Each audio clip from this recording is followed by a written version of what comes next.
Good morning and welcome to Physical Science 110. I understand today is a very important day. A lot of you actually should have received a message from me concerning the exam. The exam is due tonight, and hopefully you guys will take care of that and finish it in time. Meanwhile, we have other topics that are due also this week. So the big deal is, I know this recording probably is going to, for those who are not live and they are not probably still, you guys are doing the exam right now. I hope that you're going to finish it in time. If not, this recording is going to come a little later in the afternoon, which makes the window a lot closer to when the actual exam is due. So you need to really start on that one as soon as possible. Some of you fortunately did take care of it as soon as possible. The others, for one reason or the other, they're still probably decided not to take it yet. The point being is, these exams are of utmost importance, so you really cannot afford to miss exams, because if you do, it's going to impact your grade drastically because of their weight. So please take care of it. And I'm going to follow up probably with another message, but that would be it. I mean, if people still cannot take it or push it to the limit, then it's up to them to do that, okay? Anyway, so this is about the exam and what's going on today. What's happening this week, and of course, we have a new topic that we're going to talk about. We're in week 6. Today is actually September 20th, okay? Which put us at the end of the summer, really. The fall equinox is going to happen this Wednesday. So that's when the fall actually will officially enter, this Wednesday around noon time or middle of the day. So that's basically where we are in terms of frame of time. Let me share with you a screen. And let me first of all change to the student view.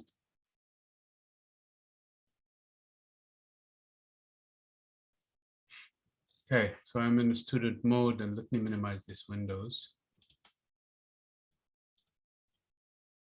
Let me focus on week 6. I'll probably open up with 5 because that's where the exam started from. Let me share the screen. Again, exam is due today. This is exam. So hopefully you guys take care of it. I know it's due today, so hopefully you guys are working on it. And if not, you have a plan to finish it before the actual due time, which is tonight. So you need to really take care of this one. So this is from week 5. Week 6 is a new topic.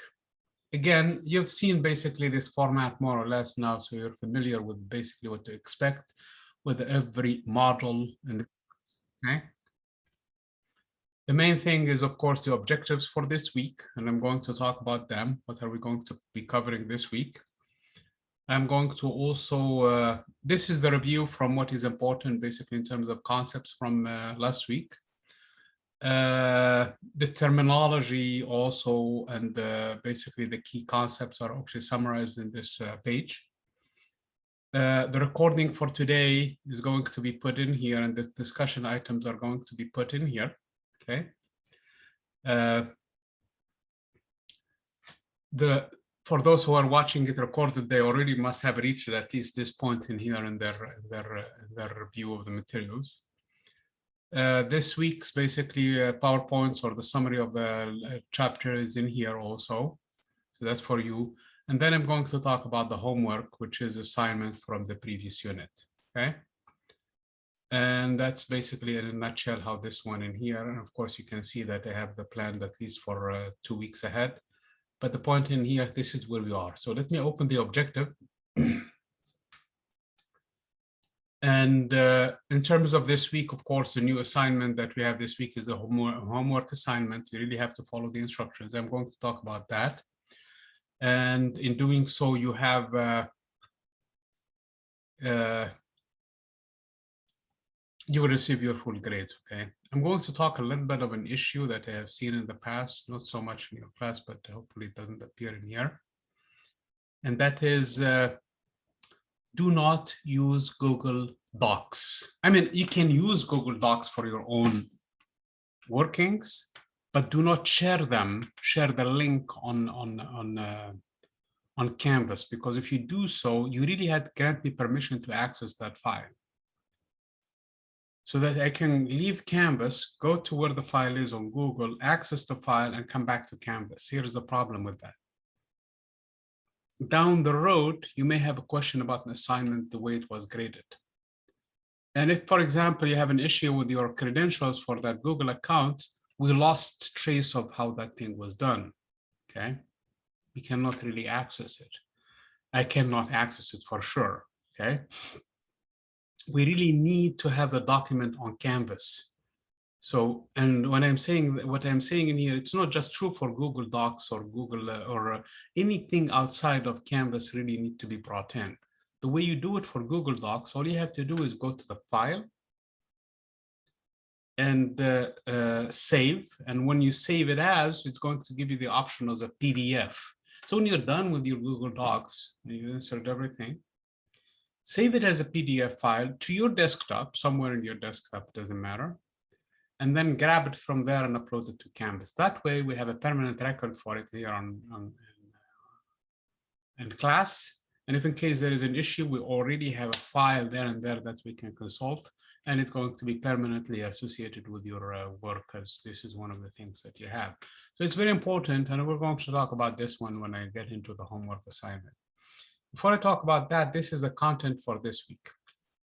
We're in branch of science. Let me call it branch of science, not really branch of, not necessarily physics, but it's really a topic by itself called thermodynamics, or the study of how heat is exchanged, okay?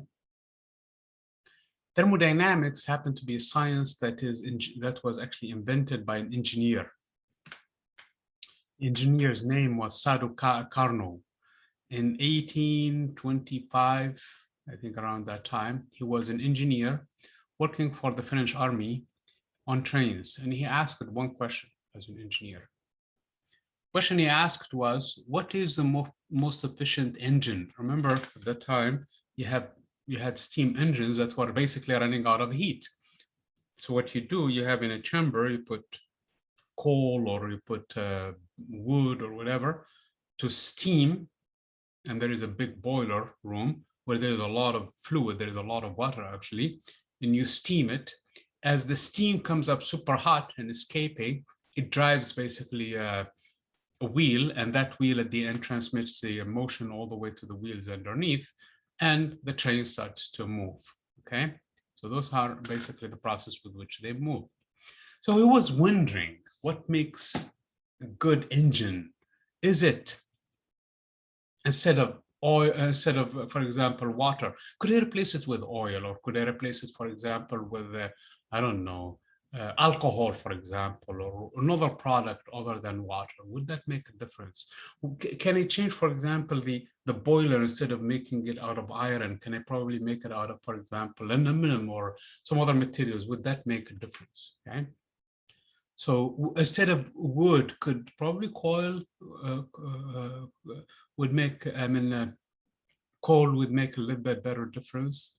At that time, they did not have a gasoline, or at least was not widely used. So the point is, what makes an efficient engine? That was the question he asked. In doing so, he came up with one of the most important branches of science there is. I mean, the topic falls under the branch of physics, really, because heat is actually energy, and the process with which energy moves from place to place and transferred is actually through physical laws. As a matter of fact, Mr. Boltzmann later on used F equal to ma, used Newton's laws to explain temperature, to explain the relationship between the pressure and the volume and the temperature for gases and liquids and solids later on. So in other words, it's really a physical topic, but it was invented by an engineer.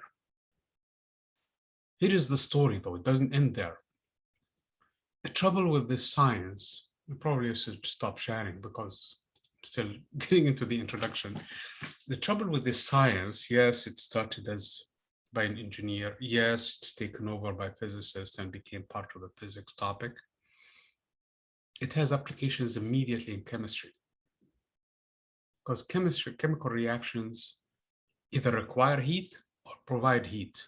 And they cannot proceed unless one condition is met. And that condition falls under what Mr. Carnot has specifically asked. So chemistry is impacted a big deal by thermodynamics. Biological systems also, the way they interact and the way they grow and the way they basically evolve is governed by also the science. So this one, thermodynamics, has immediate impact on biology too, on biological systems. As a matter of fact, society in general, apparently, and a lot of things in terms of interactions, it seems like it's also governed by this branch of science. It seems like it's taken a personality of its own and became one of the most important branches of science itself. As a matter of fact, it has impact on philosophy, especially religion. People use the answer that Mr. Carnot has asked to prove the existence of God, and people use it also to prove or to disprove the existence of God. So to tell you the issue is really small, it's really an understatement. It started, like I said, from an engineer asking a question about an engineering topic, where the branch was later on basically formalized into a division of physics. So it's really a physics topic. And then it has implications immediately on other sciences like chemistry, like biology, but it also has impact now on philosophy. So you see the point in here, it really has a lot of applications in here. For those who joined us late, basically the point I mentioned earlier about the exam. So make sure that if you did not finish it, is to finish it. It's due to tonight. And we have other topics to talk about. So that's really the only thing that you missed today. And so far, I've just introduced the ideas basically in general, okay? I just basically introduced the topic of thermodynamics as a science. Okay, so let me share with you the screen again.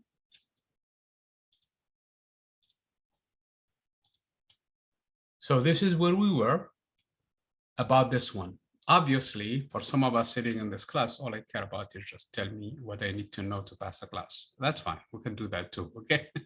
But I'm still fascinated with this topic and I really enjoy it the most when it comes to topics that we talk about in this class. Okay, so again, we're going to talk about thermal equilibrium. What do we mean by that? Let me explain this in a simple term. You pick up a cup of coffee, warm, just from the press, and you put it on the table, okay? And you forgot about it. You go take care of other things left and right, and you come back after an hour, 2 hours, 3 hours. What happened to its temperature? How does it feel? Does it stay as hot as you get it, or is it not? This is a daily experience. Somebody's shaking her head. Okay. What do you guys think? It's not hot anymore. It's not hot anymore. As a matter of fact, it became lame. Probably you're going to, if you sip it, you're going to not like it at all. You're going to say, hey, this is the same temperature as the room temperature. So that at point we can say that it has reached thermal equilibrium with its environment. Same thing, if I pick up, for example, nice cup of milk from the refrigerator, hoping to drink it, it's nice and cool and everything, and put it on the table and go forget about it and come in an hour, 2 hours, 3 hours, doesn't matter, come a lot later on, and I pick it up and it's probably I cannot even drink it, okay? Why? Because it has reached thermal equilibrium. with its own environment. So we really need two substances for thermal equilibrium. 1 and 2, substance A and substance B. In first example, substance A could be the kitchen, the environment. Substance B would be the cup of coffee. And the second example, substance A is still the kitchen and the environment and the rest of the universe, because believe it or not, the entire universe is still connected to that kitchen, because you have the window, you have the door, you have all kinds of things. And if you connect through it and move around, you're going to end up on planet Jupiter and pass beyond that, and you're going to end up in Neptune and probably the other edge of the galaxy. The point being in here is the kitchen is system A, and in the second case is the other system would be the cup of milk.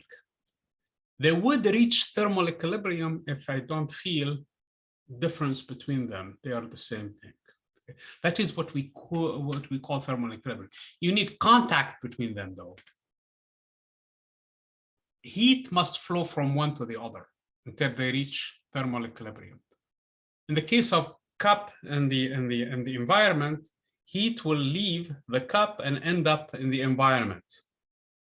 So the cup will cool down, lose its heat, and the environment will actually gain heat, but it's unnoticeable because it's too big. Okay. In the second example, heat actually leaves the environment and cools down, and the cup, in this case, receives the heat and warms up until they reach thermal equilibrium. But because the environment, in the case, the kitchen and the whole universe is so big, you're not going to notice that it actually went down in its temperature. It's tiny, tiny, tiny fraction that you cannot even notice. So that is what we call thermal equilibrium. Okay. Well, if I have a system A and a system B, whatever you want to call them, okay. System A could be, for example, your environment, and a system B, in this case, could be your cup of coffee, okay. If they are in thermal equilibrium, okay, and system A, which is the environment in our example, and system C, another system, which is in this case milk, for example, they are also in thermal equilibrium. Experience has taught us that in this case, system B and system C are two in thermal equilibrium. So that is basically the idea. This is actually a law. This is the so-called zeroth law of thermodynamics. Why is this matters? Because it allows me to invent a thermometer. So what is a thermometer? Thermometer is a device. Doesn't matter what substance it has. Let's say, for example, it has a liquid or mercury, doesn't matter, okay? And if I take that thermometer and put it in contact with frozen water and mark the level of the mercury and call that level 0, okay? And now add heat to the water. It's frozen, remember. And as it starts to heat up, it's going to change from solid to liquid and starts to grow in size, okay? Sorry, it starts to boil, okay?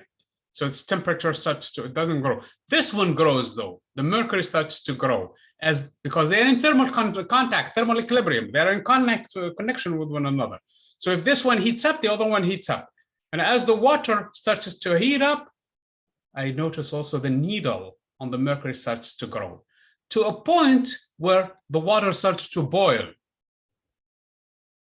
At that point, the needle in here or the mark on the mercury reaches a certain level. I call that one 100 degrees. And anyone in between them, I divide them into 100 divisions, and now I have myself a thermometer. If I take that thermometer and compare it to anything else, so that is my gauge, if you wish, compared to anything else, wherever mercury reaches, That is actually the temperature equivalent to how much it is for the case of water. See, that is the idea behind the thermometer. It is this law, the zeroth law. So what you're looking at in here, this statement,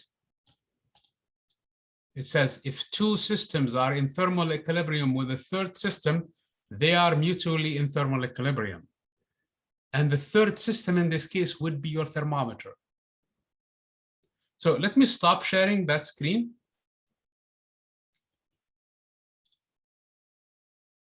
And share with you another screen if I can find it. Let me add a new page to it and call this one week 6. And share now. Okay. You guys are looking at the OneNotes that I have in here? Yes? Yes. Okay, very good. Thank you. So let me explain this at least visually because I probably was not clear. So I have one system, A. It doesn't matter. Think of it a cup of water. It doesn't matter what it is, okay? And I have system B. And I have system C. So I have 3 objects. So what I'm saying in here, these 2 are in thermal equilibrium. So I established connection between them and waited to make sure that I have thermal equilibrium. So what this means is that they are in thermal equilibrium. Same thing between B and C also, they are in thermal equilibrium. So this is my if. Well, experience has showed us that these 2 are actually also in thermal equilibrium. So this implies there is thermal equilibrium between these 2.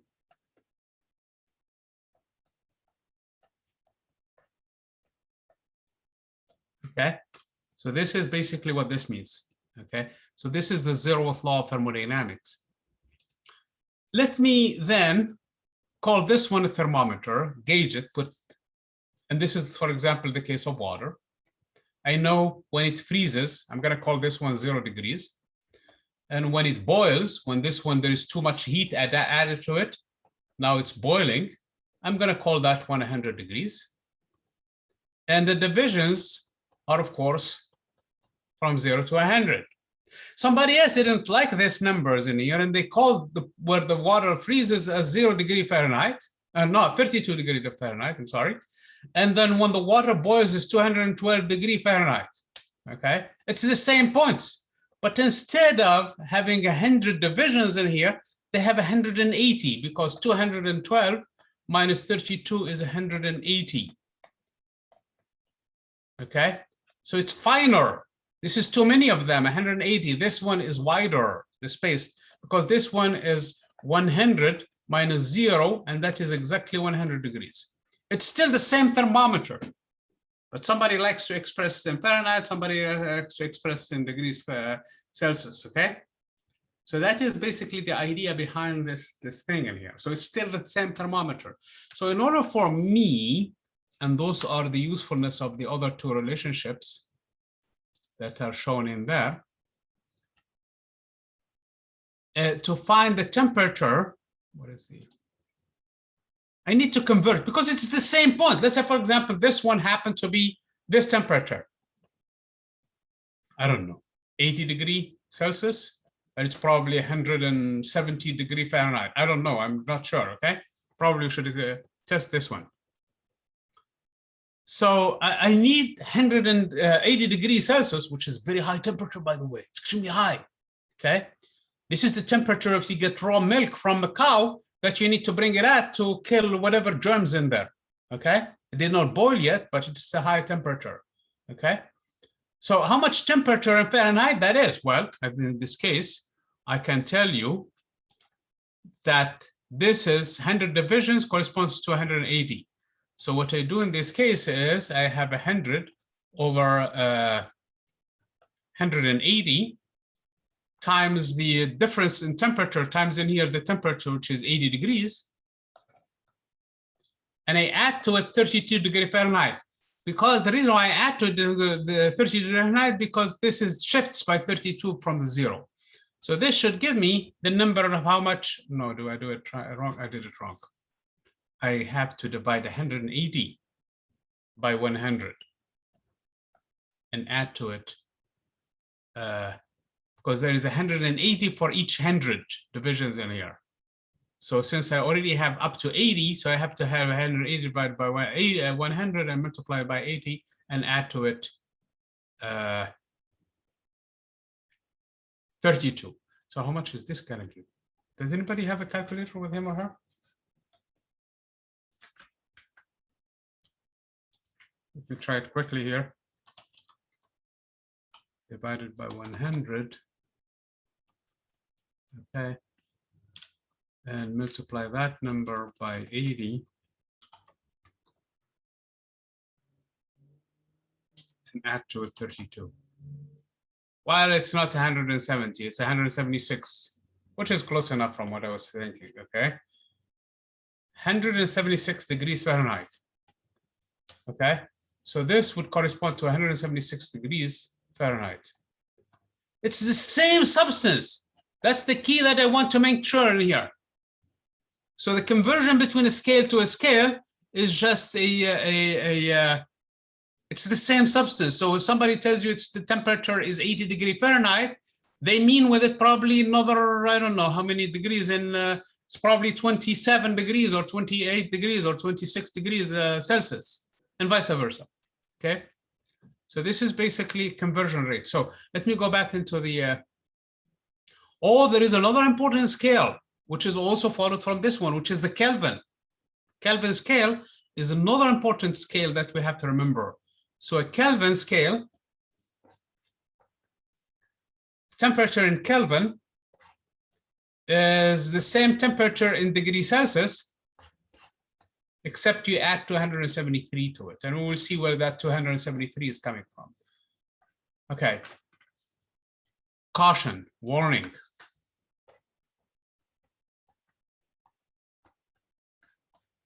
You say degree Celsius, okay? And you write it degree Celsius like this one. Sometimes you say degree centigrade. It's the same thing, okay? Centigrade because the divisions are 100. So centigrade and Celsius are used interchangeably. Or you say degree Fahrenheit, and you write it like this, okay? That's what the morning, basically, weatherman talks about when he talks about the temperatures. I panicked the first time when I saw the numbers. I really panicked. The temperature is going to be a beautiful 73 degrees. Beautiful 73 degrees? Talking seriously? So I really had to do the conversion to understand that he really meant a nice day, Because I grew up in a culture where the temperature was measured in degrees Celsius. Anyway, we don't say degree Kelvin. This is a no-no. We say just Kelvin. And we don't put 0 in here. We don't put the symbol for the degree, which is this tiny small number. So this is basically a word of caution so that you understand. This is Kelvin, and it's used by scientists.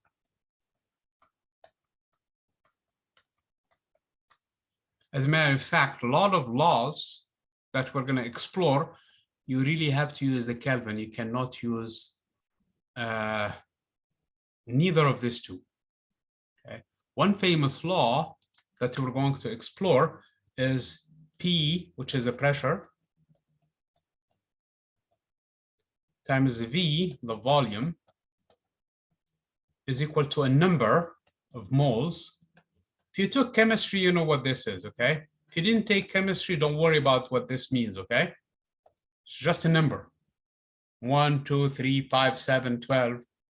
Okay, it's rarely going to be 12. Okay, it's usually between around 1, slightly more than 1 or less than 1, depending on how much gas you have. Okay, times a constant. This is just a constant. It's not a. It's always this number. Okay, it doesn't change. The units for this constant are joules per mole per Kelvin. Times the temperature. The temperature here better be. So this is the temperature. This is the temperature must be in Kelvin. You cannot use anything else in this law. This is called the ideal gas law. Okay, so this law is famous a lot in chemistry. And I was telling you earlier that this science really started somewhere else, and then it found its way all the way everywhere else, including chemistry. So this is one of the laws that is used extensively in chemistry and actually engineering too, and everywhere else. So the point I'm trying to say in here is that it's a good idea to get used to the Kelvin. So this is temperature is in Kelvin. And this is the normal temperature in degrees Celsius, okay? Plus 273, we're going to talk about where that number came from. So let me stop sharing the screen. And let me share where I was before. What is it? Yeah, share. Still the objectives for this week. So I have the two relationships in here on how to convert from Fahrenheit to degrees Celsius, from degrees Celsius to Kelvin. Okay. If you're curious trying to find from degrees Celsius to Fahrenheit, it's easy. All you have to do is multiply by 9/5. 9/5 is the same thing like 180/100, the same thing I did earlier. But at the end, don't forget to add 32 to it, because if you want to go backward, if you want to go in the opposite direction. Okay. Well, this is basically up to this point. Now we have the definition of what thermodynamics. One of the things I didn't mention about this science that was invented by an engineer, it was invented backward. He invented it with the last law first, and the second law second, and the third law last. So it was, here is the deal.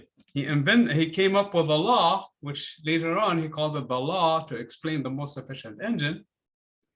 But then people, as they're trying to formalize it 20 years later, they came up and said, you know what, we need something before this law. So we have to bump this law that Mr. Carnot basically has stated and push it second and bring the law that we think is more important, which is the law of conservation of energy, really, which is more fundamental, not important, more fundamental, put it first. So they pushed his law that he discovered 20 years earlier, put it second, and they put the law that they think need to be first as the first law. But then after a while, they realized that they were talking about temperature without really putting a law for it.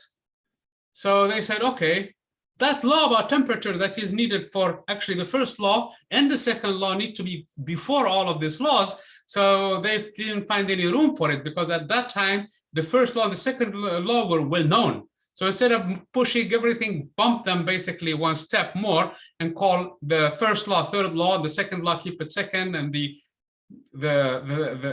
third law keep it one. So they put it zeroth law. So what I stated in here, which is still highlighted, is actually called the zeroth law of thermodynamics, and that was stated last. And the law that he came up with, which is called the second law of thermodynamics, here it is actually the one that was discovered first by Mr. Carnot. And then the first law, which really stemmed from the conservation of energy, was the one that was stated second. So this whole thing was basically put backward, okay? It's like you find something and then you start rebuilding its foundation after you found the ceiling. You build the ceiling first, and then you start building the house from the ceiling down. That's basically what happened with this science. Okay? It was built in reverse order. I know it doesn't make sense, but that's how this has worked out. Okay. So the idea is the concept of heat actually existed before this law. So heat was the one that really we wanted to understand it. If you take your cup of coffee, and I already had my coffee, so I really cannot have another one. What you do notice is that it's hot. And if you touch it, you feel something coming to you, okay? You feel something from the hot cup of coffee to you. If there is a frozen cup, for example, of ice, and you put your hand around it, especially if it's metal, okay? I'm talking about metal, you feel something is leaving your body and going to it. So people believe that the heat itself is a fluid of some sort. They didn't know what type of fluid, so they called it the calorific fluid. which is the fluid of heat, if you wish. So they gave it that name. They had no idea what that heat was. It took so they came up with this formula actually for the heat, okay, which is an experimental law. So here is the deal. If I take 1 gram of water, tiny amount of water, and it was sitting at 14 degrees Celsius, and I want to make it a temperature, I have a thermometer now, I know the zeroth law, and I put a thermometer in there, and I don't like 14 degrees, I want it to be at 15 degrees. So what I should do in this case, put it a little bit on the oven, okay, and wait for a fraction of a second. It's going, after I heat it up, it's going to go from 14 to 15. If I bring a lot of water, big pot of water, and I put it on the same thing, and I notice its temperature is also 14 degrees, and I turn on the heat to make its temperature from 14 to the 15 degrees, I really have to wait for a long time. I have to build up a lot of heat. I have to dump a lot of heat in it. So it seems like the mass is an important concept in here. The more matter you have, the more heat you need. That's important. Also, let's say I don't want to go from 14 degrees to 15 degrees. I want to go from 14 degrees to, let's say, for example, 50 degrees. Obviously, and I keep the same amount of matter in here. Obviously, I have to put more heat to heat it up more than if I just want it from 14 to 15. So the heat also that you need depends on how much temperature you really want to reach, okay? And then it seems like it depends on the material. Some materials are easier than others. If I take, for example, a piece of iron and it's sitting at 14 degrees, all I need is just a little bit of heat on it, and then boom, it rises its temperature. Water requires more heat than iron. Okay? Iron does not require a lot of heat to see its temperature going higher and higher. Okay? So that is one of the things that we have. That's why if you have a hot pot, for example, made out of soup, it takes a long time to cool down because it's made up of a lot of water. Okay? So that is the properties of the material, and it's called the specific heat. So that depends on the substance. So by definition, we said 1 calorie is 1 gram of water when its temperature goes from 14.5 to 15.5 degrees. So that's how we define the calorie. We didn't know what it was. We thought it's a fluid, but that's how we defined it. Okay? So at that time, we can compare everything back to how does it behave with water with something called calorimetry. So basically what I do in this case, I take water, since I defined it based on water, and I bring iron, for example, and iron sitting at this boiling iron, 100-degree iron, for example, or 200-degree iron, and put it inside the water and watch how much temperature the water rose when they reach thermal equilibrium, and watch the temperature. This is how calorimetry basically works. And at the end, they can find the specific heat for iron.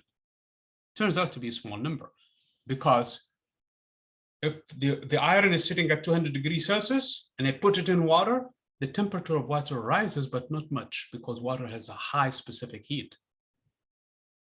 So in this case, I can find a specific heat for any material. So we were in good shape. We know, everything is bumpy. It's going well. We have no idea what the heat was, but we were able to find the heat in calories as long as we can compare it to water. It took the work of Mr. Joule to learn exactly what heat was. What Mr. Joule did was, let me share with you the screen so that you can understand the experiment a little bit. Share.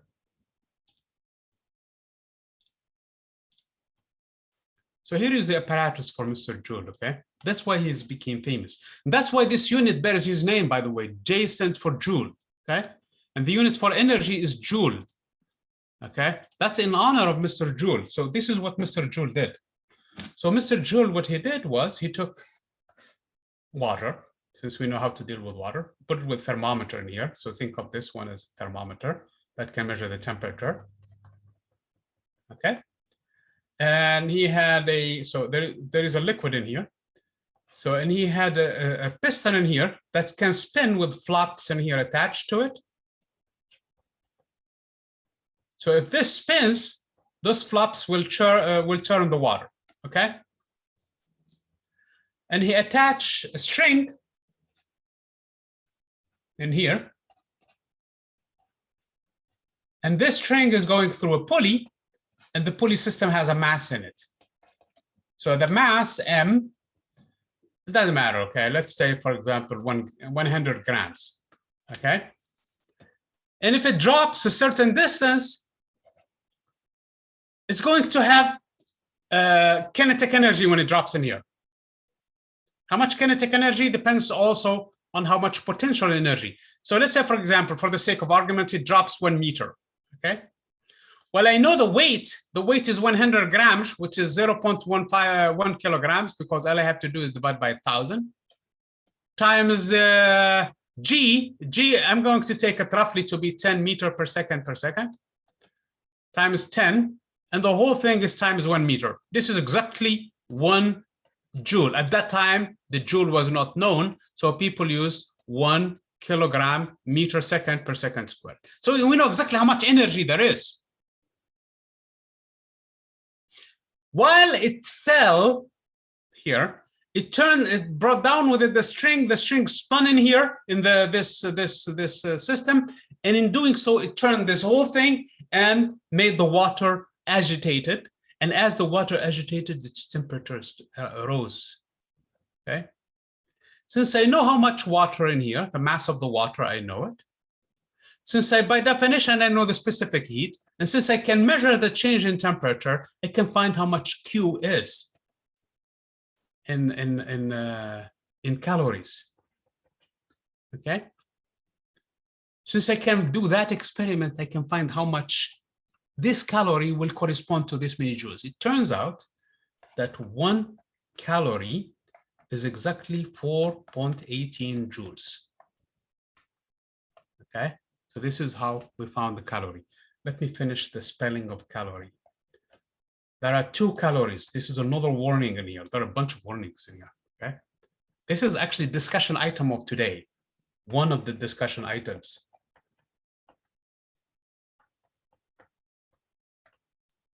The discussion is there is a difference between the words calorie and calorie. So this spells calorie and this spells calorie. Did anybody pick up the difference between them?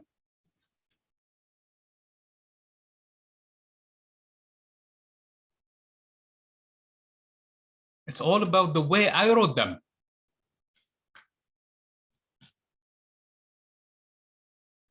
Okay. Did everybody else also get it too?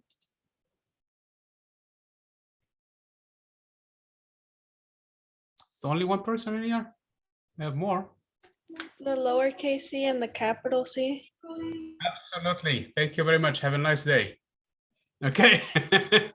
That is the difference between them. As a matter of fact, 1 capital C calorie is 1,000 times lowercase calories. Okay. So that is the big distinction.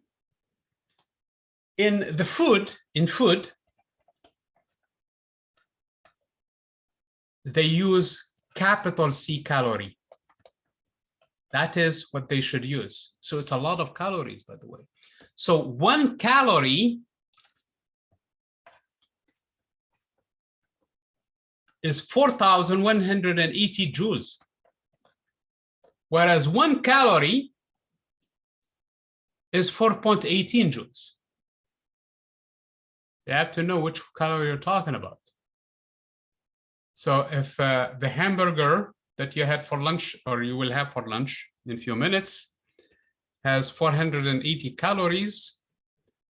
It has 480 times 4,000 calories. So it says, you do the math. 4,100 in joules times 400. So it's going to be a lot of calories. Okay. So this is what they use in food. Okay. You have to be careful with that. Some food labels. So this is the food label. They use the word calorie spelled like this one. Okay. Spelled with capital everything. Okay. Because they're required to distinguish between these two. Between the capital C and the lowercase c, because there is a difference between them. Actually, one of them is 1,000, the other one. So here is a challenge for today. You're going to make the difference between the two and actually find 3 items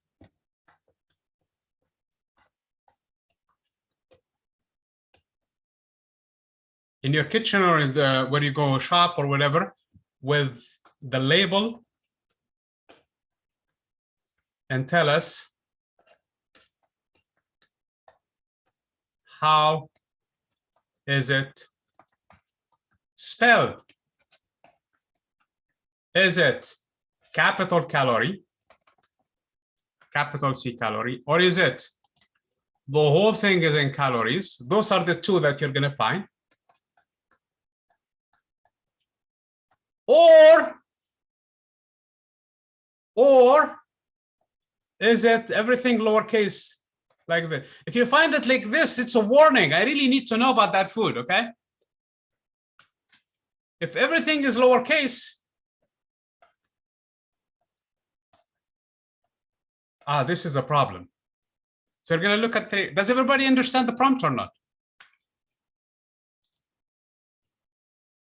Yeah. So you're going to, very good. So you're going to go to your kitchen or your refrigerator, or you go to your shopping place where you go shopping, pick up 3 items at random. You don't really have to be specific. Milk, it doesn't matter, okay? And look at the label. Where it says calories, you're supposed to look at it, which way it's spelled, okay? I found these 3 items, and here they are spelled with this way, this way, this way. If it is all lowercase, we need to know about it because there is suspicion. I cannot really believe that, okay? Somebody makes that mistake. We really have to raise that issue with them. Okay, because it's important, because I mean, food that have 4 calories, lower calories, that means it's really ridiculously, doesn't have anything in it. Probably it's air, okay?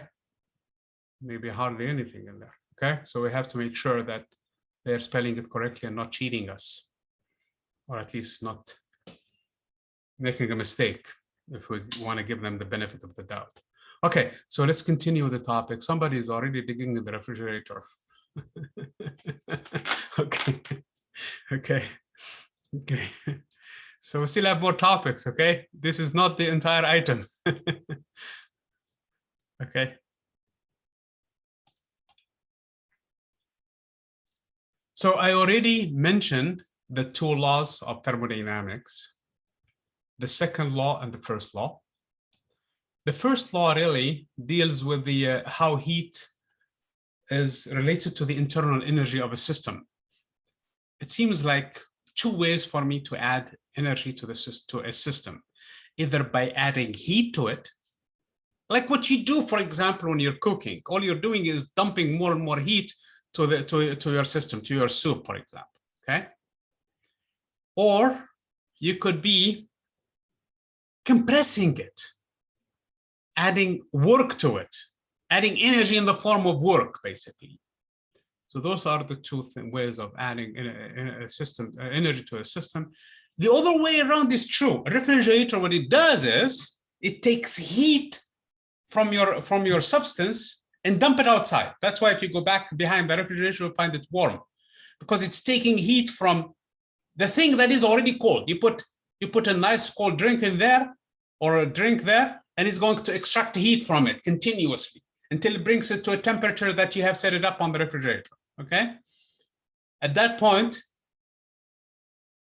okay, you're going to post this stuff, okay? So you're going to put it in the discussion, but this is item 1, okay? Okay, so the point being in here is that you extract heat from it. That is actually the other way around. So you're reducing the energy from it. So that's the first law. The second law, though, is tricky. The second law is a little bit tricky. I mean, it's obvious. Here is what the second law says. If I have a cup of coffee, warm, extremely warm, hot, okay, and I put it next to a cold place, the second law says heat on its own, spontaneously, without the intervention of somebody else, naturally will flow from the hot source to the cold source. That is what the second law of thermodynamics states. I mean, you're asking, what happened in the refrigerator? Isn't the refrigerator working backward? It takes heat from the cold source and dump it outside to the already hot source. Well, that is not a natural process. That is not spontaneously. And if you don't believe me, all you have to do is unplug the refrigerator and wait for the stuff inside the refrigerator, see what happened to it. It's naturally going to go into a room temperature, okay? So that is basically what the second law of thermodynamics is. It turns out the second law of thermodynamics is related to critical concept. And that concept is a concept of order. A system that is highly ordered and a system that is not ordered. That is basically how these two are related. That concept is related to another concept in physics, which is called the entropy. So the entropy and the second law are related to one another. The entropy is a measure of the order. And the second law could be restated, and that's how it's stated in the book, by the way, that a system will always evolve to a degree of higher disorder where the entropy is higher and higher. That's it. That's how they called it in the book. But it's actually originally the concept of entropy came later. So originally it is stated how I stated it in the notes in here. But if you look at your PowerPoints and if you look at the book, it's stated in the different format where it's related to the order or the concept of entropy. But because the concept of entropy at this level is a little bit more abstract, I think the first statement that Mr. Carnot has worked with work better, and they're related to one another. They're actually connected to each other, okay? So the order here is critical. So here is the defense for you. If your roommate or your parents or your significant other complains about the room is messy, tell them, well, that is the second law of thermodynamics. Don't complain. Okay, it's the second law of thermodynamics. And there is also another connection between this law and the flow of time. Seems like you and I can remember what we did yesterday, but we don't remember what we did tomorrow or what we do tomorrow. Does this make sense? Does any one of you remember what you do tomorrow? Or a week from today? Can you remember that?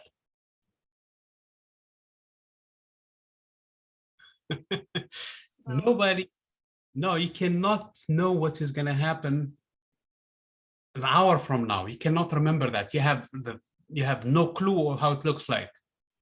At least in your mind, at least at least for me, I can. Nobody can. Okay, but you have an idea of what happened an hour ago. You can remember that. You remember what you ate, what you were sitting, what you were doing, and you remember actually yesterday, you remember the day before. So the flow of time seems like it's intertwined with this concept of entropy with the second law of thermodynamics. So it seems like the reason why time is flowing from yesterday to today to tomorrow is because of this connection with the second law of thermodynamics. And that is not philosophy. That is actually physics. You can actually do the connection between the two. It seems like the universe is evolving in the direction of time where the entropy is increasing. And that's what the second law of thermodynamics. Second law of thermodynamics has tremendous implications, and that implications is actually also in terms of the universe, because one of the puzzling issues was, we know matter falls into a black hole. That's basically something that is coming from in astronomy. You can do you can observe it, and you can actually do calculations with the with physics and show that matters actually will fall in and never come back. So the question was, because order and disorder are related on how the atoms are rearranged, so what happened to that information? What happened to the entropy actually on the edge of the black hole? That was one of the questions. To answer that, Mr. Hawking actually did calculations, and he found that the information is never lost. The entropy is still conserved there. So when a system goes into a black hole, the information stays on its surface. This led to another problem in physics. The universe that we see it today, you and I, where you're looking at your camera, you extend your hand in front of you and it extends as much as you can while it's extended. You put it on the other side and it extends as much as you can, and you put your hand upward and it extends as much as you can. Is really the universe three-dimensional, or it appears to be three-dimensional? It's only two-dimensional. Because that's what Mr. Susskind and physicists are working on, is the reality that we live in. As it is really three-dimensional, it appears so, and it's made up on the fly. So again, this is not philosophy. This is physics. We're on the border edge of philosophy. That's why I'm telling you this topic is extremely important. And I don't want to, I mean, if you really enjoy reading and don't mind, I mean, getting your mind probably pushed, challenged a little bit, there is actually a nice story, a very short story, about 8 pages story by Isaac Asimov, where he talks about these things in his book about the entropy and what it means in terms of creation, God, and things like that. And it's not philosophy, by the way. It's a short story, fun story if you can enjoy. The story is titled The Last Question. Okay. So again, I really like this topic, and we can talk about it, and probably we're never going to end it. Just about the second law of thermodynamics. Okay. Already mentioned the fact that the entropy is related to the amount of heat per degree Kelvin, per Kelvin. I made a mistake already for system, and it's related to the order of system.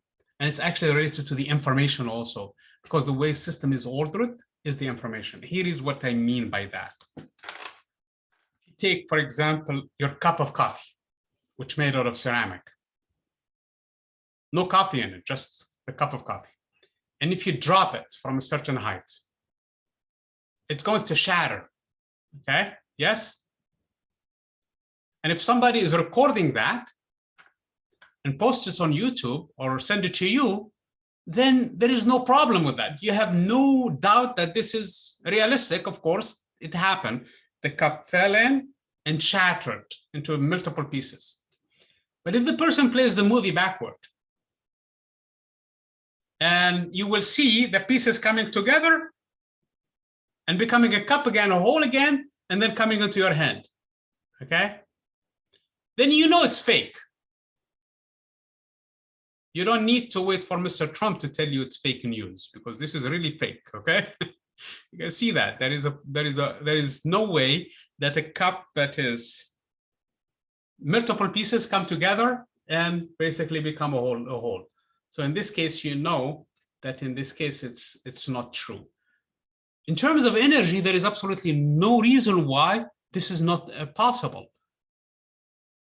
You take all of the energy of the sound, or you take all of the energy that went into the breaking of the cup, and you put it back together, and the cup becomes a whole again. And you convert the potential energy, you converted the kinetic energy back to potential energy, and now the cup is in there. So in terms of the first law, everything is perfect.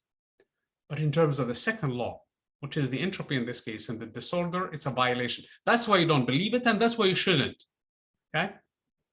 So in this case, the way things arrange themselves and expand in terms of volume and the way they are distributed is what we call information. So the information in this case is, if I take, let's say, for example, right now, We tally all the molecules, all the atoms, all the protons, all the neutrons, all the electrons, all the quarks in the entire universe. And we know exactly what they are, where they are, okay? And we know exactly how fast they are moving. We can predict what's going to happen next, number one, based on the laws of physics. Or if we move far down the road, we can reconstruct now. We can build it now based on the information by putting every single thing where it's supposed to be and giving it its own speed. So that's what we mean by information, is the way things are arranged. And that is what the entropy is measuring. That's why the entropy and the order are related, and the entropy and the information are related. So that's what, so I know I'm going a step beyond what the what the book is saying, but that's actually for your information. So if you're sitting watching, for example, a documentary and they're talking about these things, at least you have a sense of what they're talking about, and you know exactly what they're talking about, and you should be able to follow what they're saying or read somewhere about it or something like this. Anyway. So the specific heat, we already mentioned it here. The specific heat is an important concept for weather phenomenon. There are actually two subsidiary specific heats that I'm not going to talk about them in here. One of them has to do with a heat exchange at constant volume, and another one at constant pressure. But they're related to one another, actually. They're called molar specific heats at constant volume and at constant pressure. But the specific heat here plays a major role when it comes to the weather phenomenon.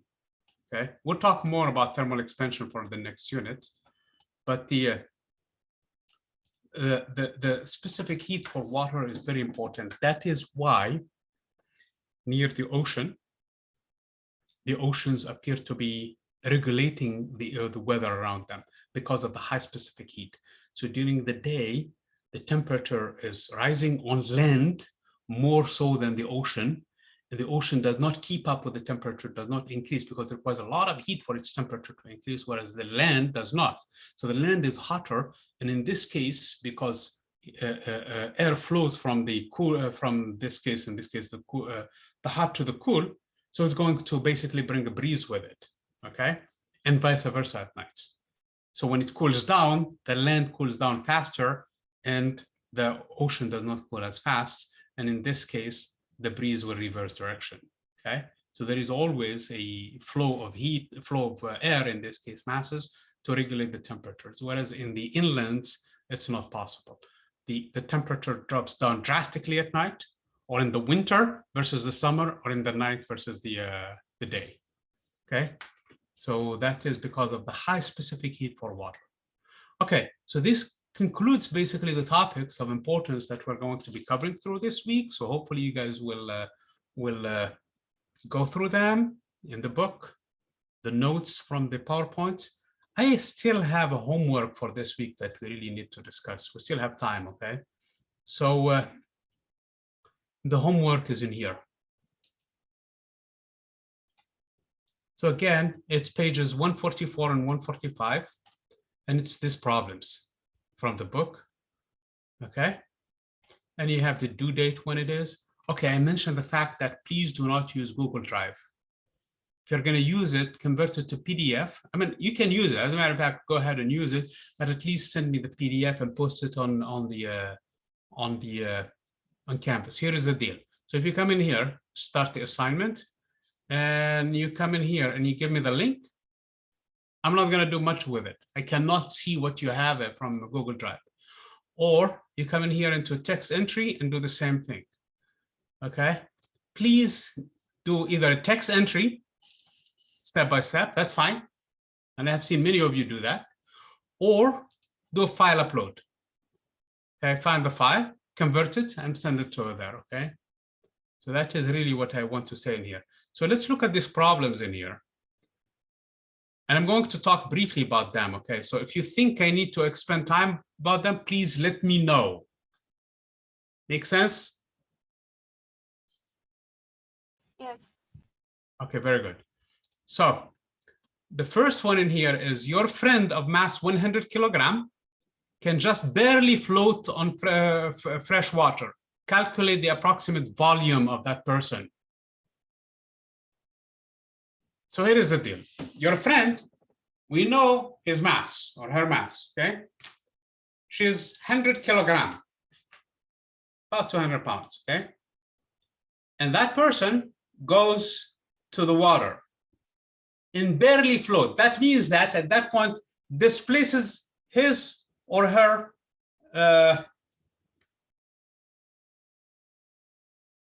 does not sink completely, but barely touching with there, okay?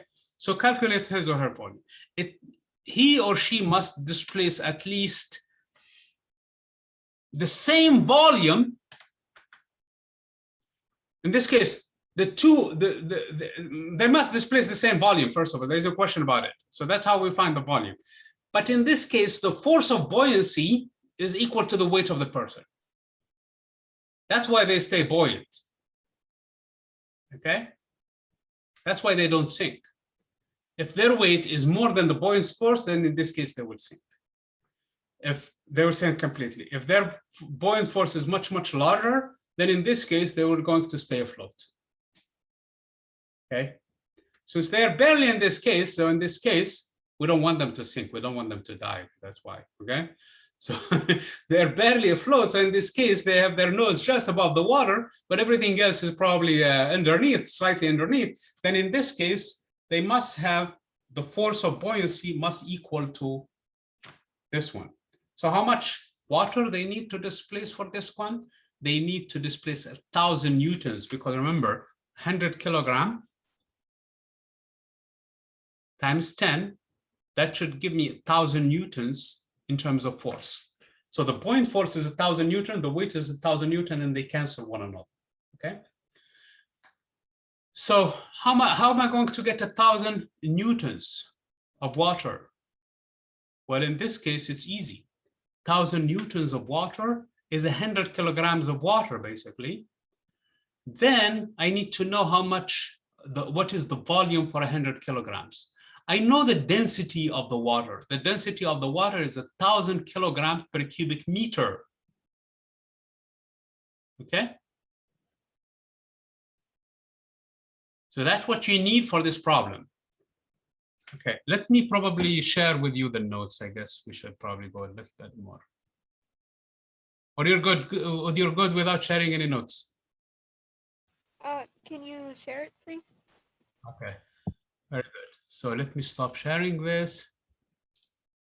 And I need to move it to the other screen out of the way. And now go back into here and now share the notes. So I'm going to read to you the problem.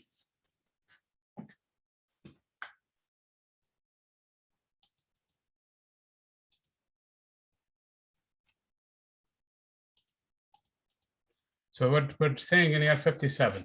So here is the water, here is the person.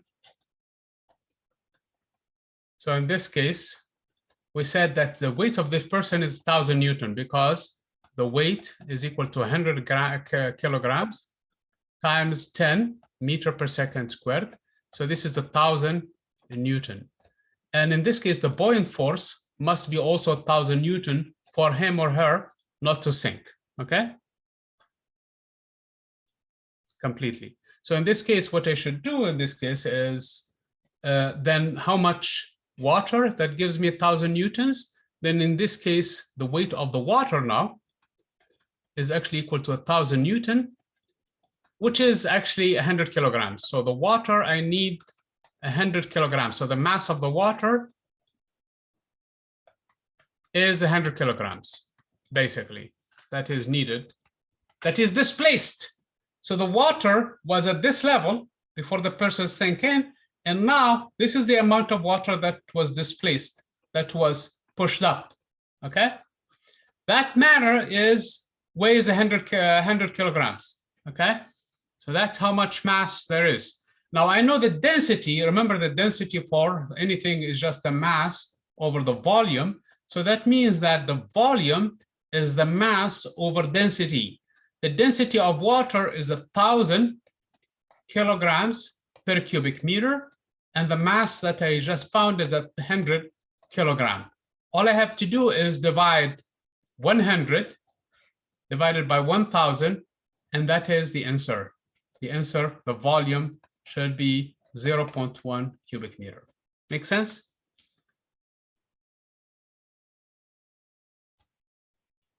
Yes.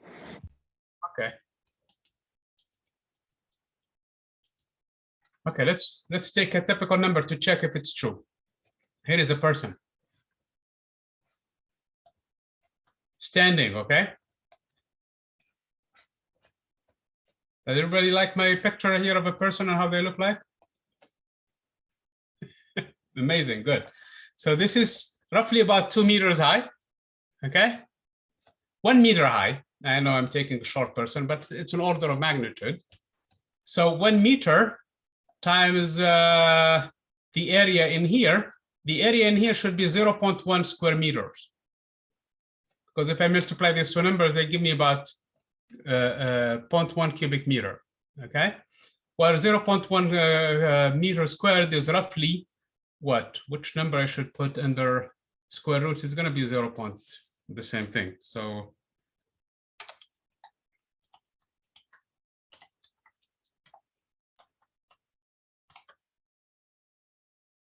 it's about 30 centimeters.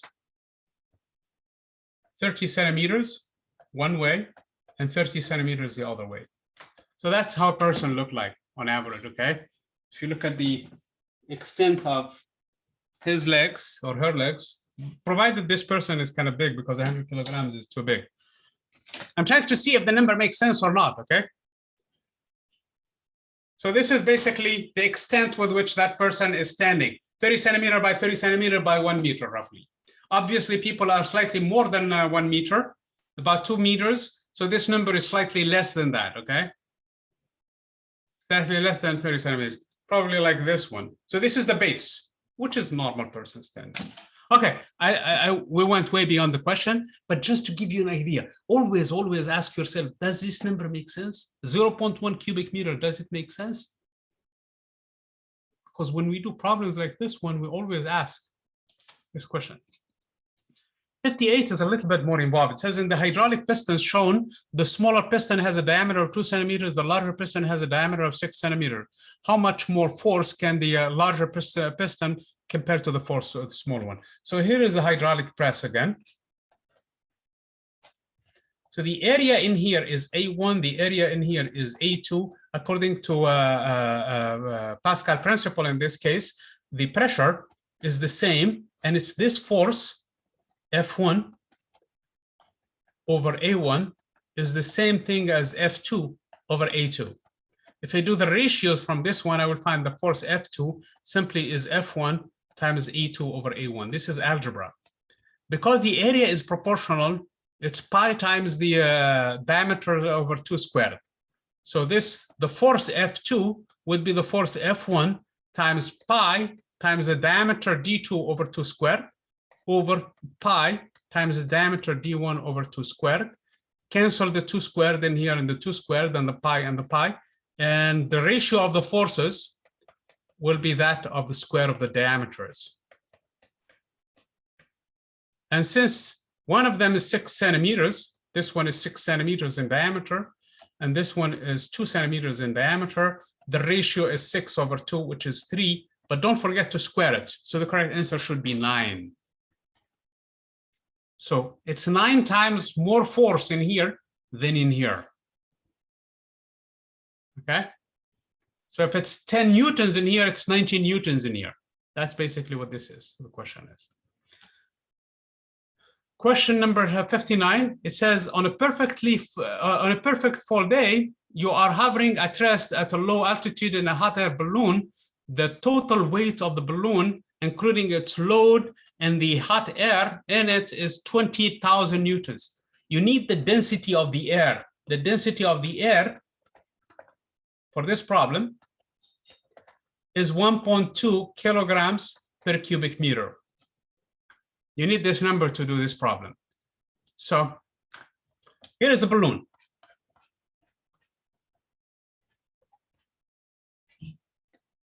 By now, you know how I draw things. So you ask me to draw anything, you know how to draw it, okay? You know how I'm going to draw it. So it has its own weight, is 20,000 Newton. And it's hovering. That means it's subject to a buoyant force that must be also 20,000 Newton. Okay? So it must have displaced the amount of air, because it's hovering, that weighs this much. Okay? So that's the weight of the air is 20,000 Newton. That means the mass of the air must be 20,000 Newton divided by 10 meter per second squared. And this should be, what is it? 2,000 kilograms. So that's how much air it must have displaced. Now, how much the volume of this one? We go back into this expression from the first problem. The volume should be the mass over the density, except the density now is that of the air, not of the water. We're not inside the water anymore. So in this case, the volume should be the mass of the air, which is 2,000 kilograms, divided by the density of the air, which is 1.2 kilogram per cubic meter. I forgot to put the units. Yeah, it's in here, correct. So if I put that, the answer should be, does anybody have a calculator? Yeah. How much do you find?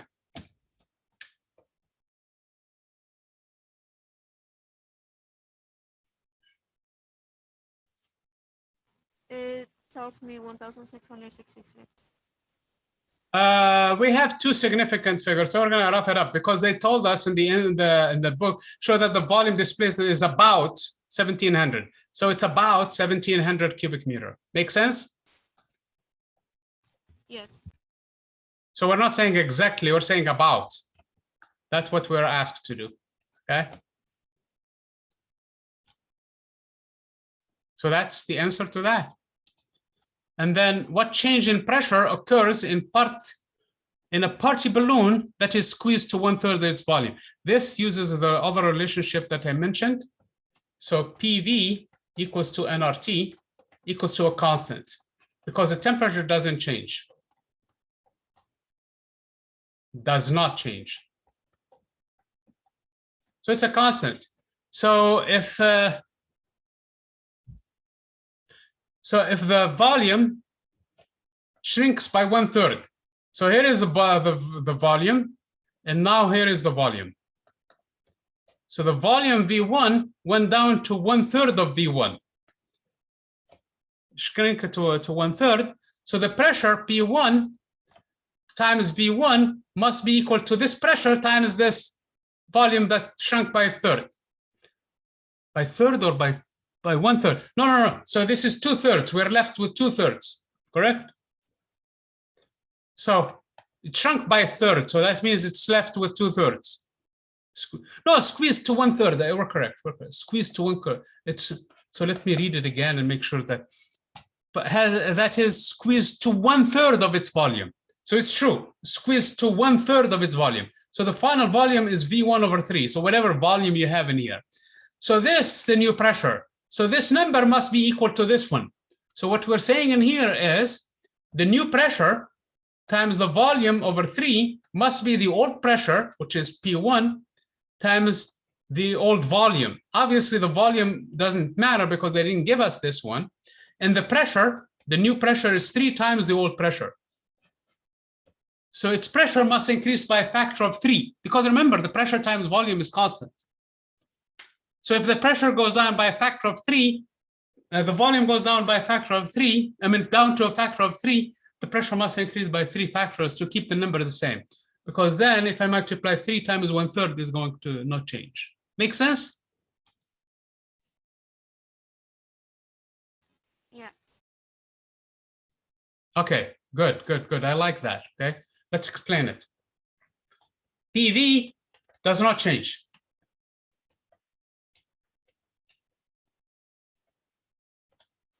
Okay? Bring this one by a factor of 3. You need to increase this one by a factor of 3. So that if you multiply the two, they cancel. And this stays the same. If one of them goes to 1/3, the other one has to go 3 times. so that when I multiply the two, it does not change. Make sense now?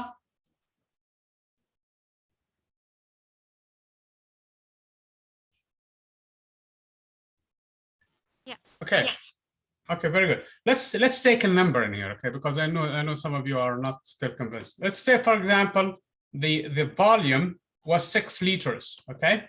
And now it's just 2 liters. The pressure, for example, I'm mixing up numbers in here. The pressure, for example, in here was 1 atmosphere. I know this number does not change. So which number I have to multiply by 2 so that the answer is 6 atmosphere liter? 2 has to be multiplied by something to make it 6. What is that something? Better be. The number has to stay the same. What is this number must be then? To multiply it by 2 to keep it the same as 6. What is this number?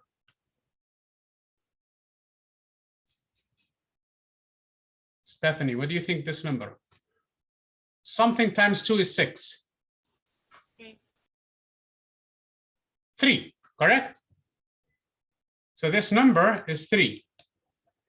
3 times 2 is 6 atmosphere. So if the volume went down from 6 to 3 to 2, that means it went by to 1/3 its value. The pressure went up from 1 to 3. Make sense now? Sounds good? Yeah. Okay, thank you, Sabine. I want somebody else to confirm also. Sounds good? Okay, test it with different numbers and you see that it's correct always. If the volume goes down, the pressure must go up so that they stay the same. Same thing, if the volume goes down, goes up, the pressure must go down so that the number stays the same, okay? That's basically what this is saying. The last one in here, it says a mountain climber of mass 80 kilograms ponders the idea of attaching a helium balloon. So let me draw this picture in here. So here is the climber, and he is going to attach a balloon. And this is the climber. He weighs 80 kilograms by himself, okay? But if he puts a helium balloon is lighter than air, so it's going to be pushed up. So that is going to provide a push on him, on that mountain climber, so that his weight drops by a factor of 25%. That means his weight, instead of feeling 80 times 10, which is 800 Newton, that person will weigh only 600 Newton. Because 20% of 800 Newton is 200 Newton dropped, so that person has less weight on him. So that means the buoyant force in this case, due to the air, has to be 20% of this amount, which is 200 Newton. So that's how much buoyant force there is. And 200 Newton must correspond to 200 Newton of air divided by 10 meter per second per second. So that is 20 kilogram of air displaced.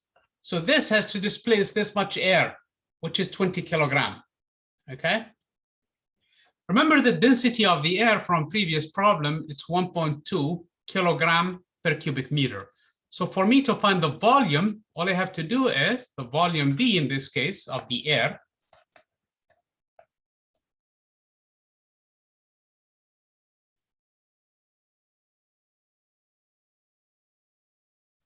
The volume of the air should be, this is the air, should be 20 kilograms divided by the density of the air, which is 1.2. This should be roughly 17 meters squared. Because it's the same number, meter cubed, I'm sorry. This is the same thing as we did earlier, except that it was 2,000 divided by 1.2, we found 1,700. Right now, it's just 20 divided by 1.2, it's 17, okay? So that's 17 cubic meter. This should be slightly less because it's actually made out of helium, which has slightly different density than this one. So the density is roughly this number, not exactly.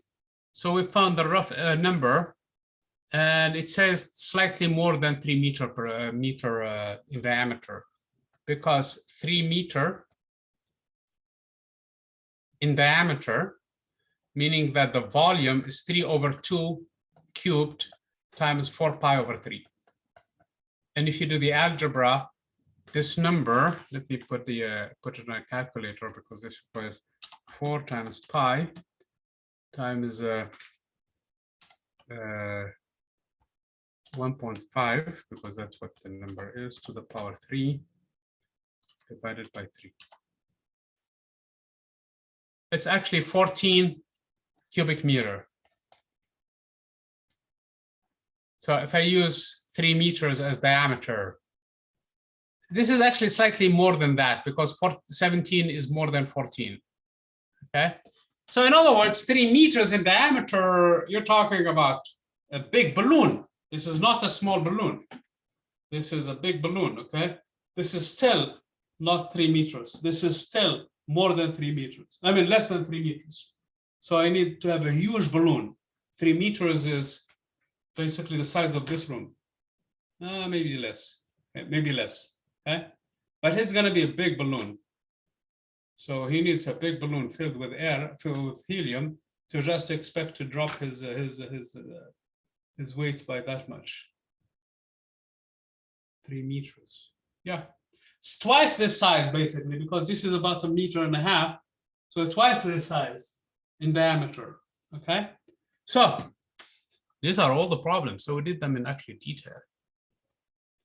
So remember the discussion item today. Have fun with your calories, okay? And don't. If you're gonna go to the store and get yourself a sandwich for lunch, you have to be mindful of this calorie business in here. Let me tell you how they determine actually the calories in food.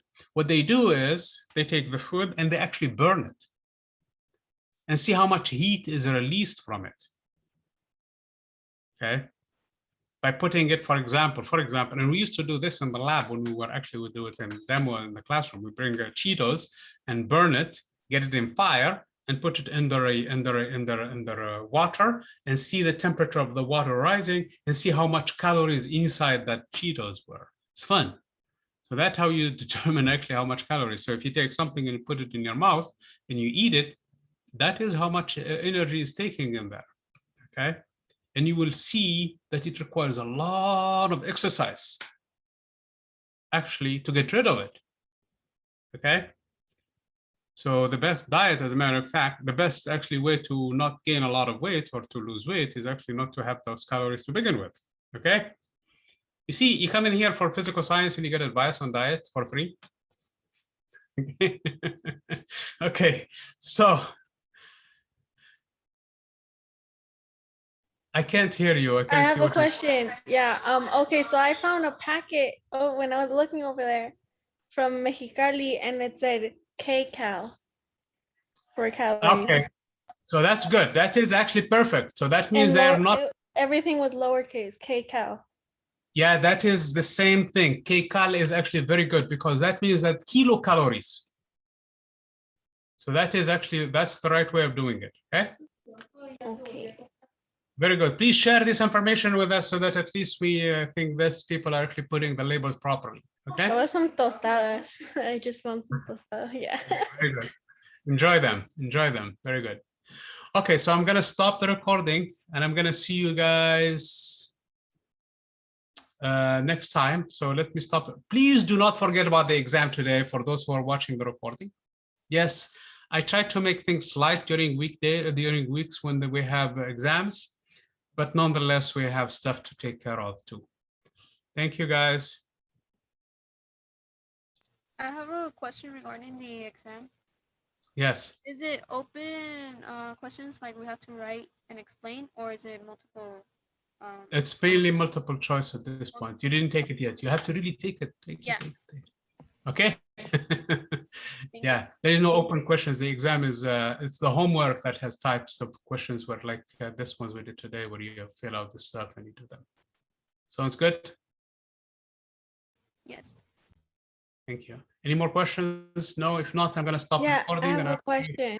For the exam, would it be like it's timed, right? It is timed, Yeah, yes. It is okay. timed, I figured. yes. Okay, it's very important that you guys complete it on time. Please start it as soon as possible. Thank you, guys, and see you.